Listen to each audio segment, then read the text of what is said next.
afternoon, everybody. Welcome back to the 2016 Little League World Series here in South Williamsport, Pennsylvania, the Tuesday edition.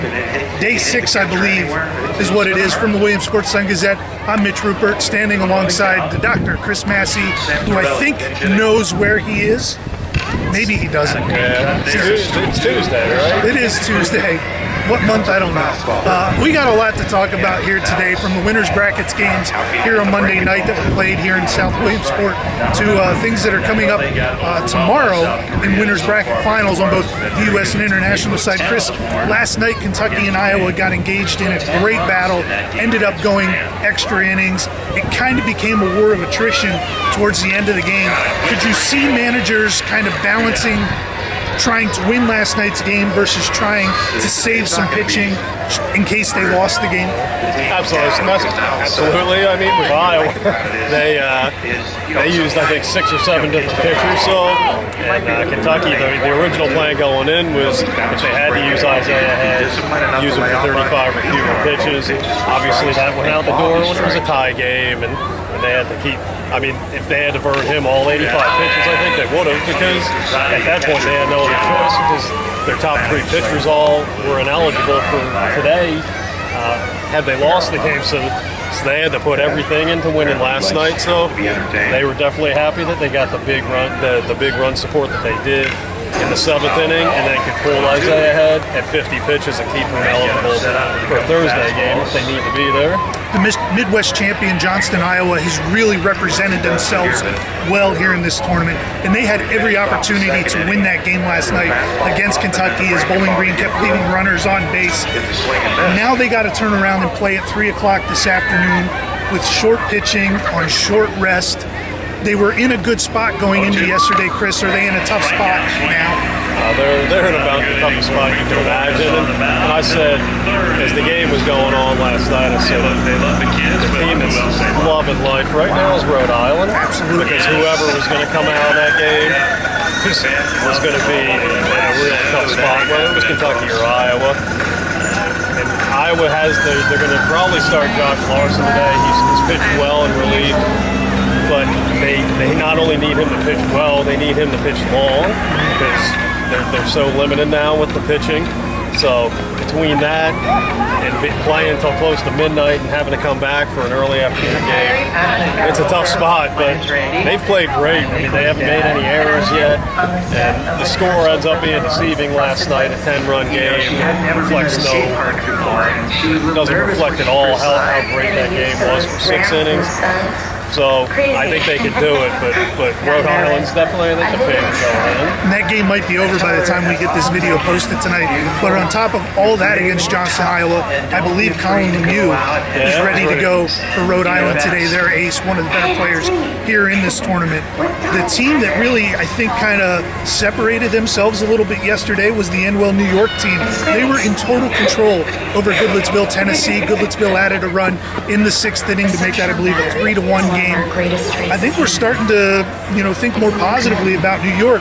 You changed your pick the other day to this Enwell, New York team to win the U.S. And now we're set up for a Devin Obee versus Ryan Harlost duel in a winners bracket final on Wednesday. Those are the number 2 pitchers for each team, and that's a tremendous matchup, Chris. Yeah, like you said, they're number 2s, but it feels like they're number 1s. They'd be number 1s on so many other teams. So I think that's going to be a great game. And again, I mean, Kentucky is going to need Devin Obee to pitch long and pitch well, because Isaiah Head and Carson Myers won't be able to throw. So that's going to be a great matchup. And like you said, I think New York, they obviously have great pitching. Michael Mancini, 13 strikeouts and 5 1/3 yesterday. EPAs for Harlost was outstanding against Rhode Island. They play really good defense. They haven't knocked the cover off the ball by any stretch of the imagination. I think their lineup is balanced enough. They're going to be a tough out.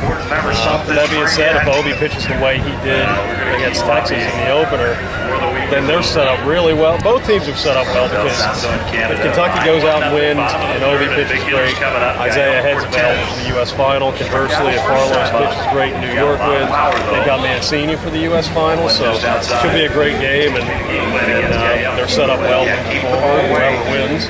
It's tough to imagine a team that loses either last night or Wednesday in the winners bracket finals, making that charge to come back and win a U.S. or an international championship, just because it totally depletes your pitching. Winning that game tomorrow night is crucial for no matter who wins it, just to set themselves up for the weekend. Yeah, I mean, because if you look at it from Kentucky's perspective, if they lose, they've got to bring their head back for Thursday.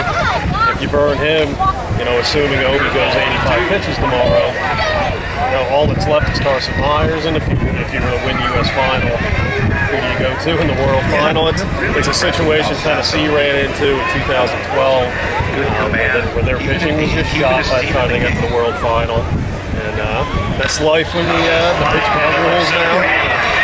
The one thing we saw, and Chris, I know you don't cover the international side or see that too much, but it really felt like South Korea's kind of separated themselves from the field a little bit yesterday. Panama was in a dogfight with Australia, won that game on a bases-loaded walk in the bottom of the 6th inning. South Korea, other than that first game they played against Curacao, they've kind of been on cruise control a little bit here. You and I both picked them to come out of the international field. I think we're both a little more confident in that pickup right now. Yeah, they've got the pitching depth. I don't know if we've seen all their pitchers yet, but the ones that have thrown have been dominant. So that's the name of the game, like we were just saying.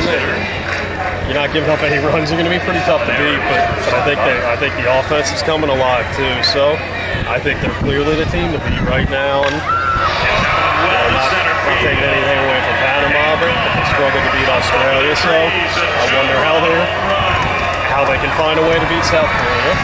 How any of those teams right now can find a way? Panama is going to have their number one pitcher ready to go. I can't remember his name off the top of my head, but in his opener against Mexico, throwing almost 80 miles an hour. So maybe that's the great equalizer for Panama. Chris, I want to ask you about something.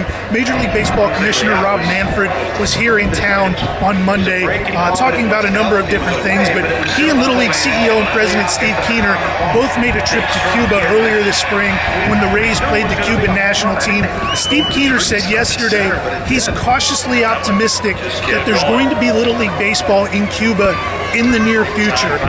This feels like an untapped resource to me in terms of Little League Baseball, and you and I have talked about this before. If Cuba brings some teams here to the World Series, I think they're going to vault themselves right into that conversation every year with Japan and with Asia Pacific. Yeah, I think they would be a dominant force here. To see them in Japan battling on a yearly basis or a consistent basis, I think would be something.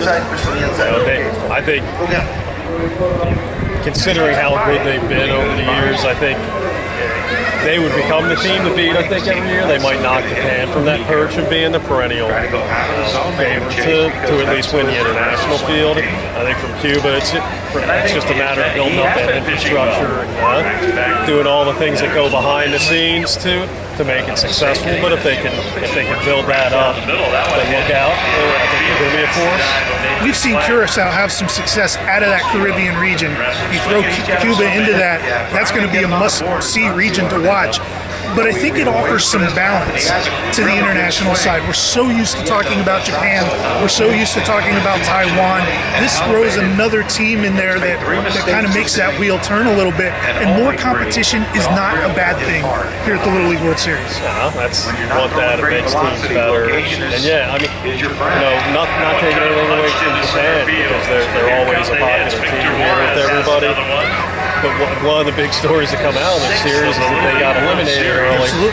And you hear people saying it's fresh this year because you've got some new teams moving on. So you add Cuba to the mix, and I think it makes it better because you're not going to know who's going to represent the international field on a yearly basis. And if those teams meet early in the tournament, maybe they knock each other out. You see a Canada or somebody like in Australia make a run here. That's good for everybody. That's why South Korea, 2 of the last 3 years, they've been a fresh face here at the World Series, and I think everybody has liked to see that. Chris, I think that's going to do it for us here from the Tuesday edition of the 2016 Little League World Series in South Williamsport. Read all of Chris's stories on the U.S. side of the tournament, Ben Burgandy's stories from the international side of the tournament at www.sungazette.com. Follow us on Twitter. We're pretty smart and clever and witty. At least I am. I don't know about him.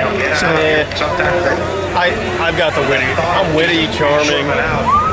good looking, the whole package. Because good looking matters so much on Twitter, doesn't it? Yeah. It draws in the followers. We have faces for radio, that is for sure. So from the Williams Sports Sun Gazette, he's the one and only Dr. Chris Masse. I'm Mitch Rupert. We'll talk to you later. Have a good one, everyone.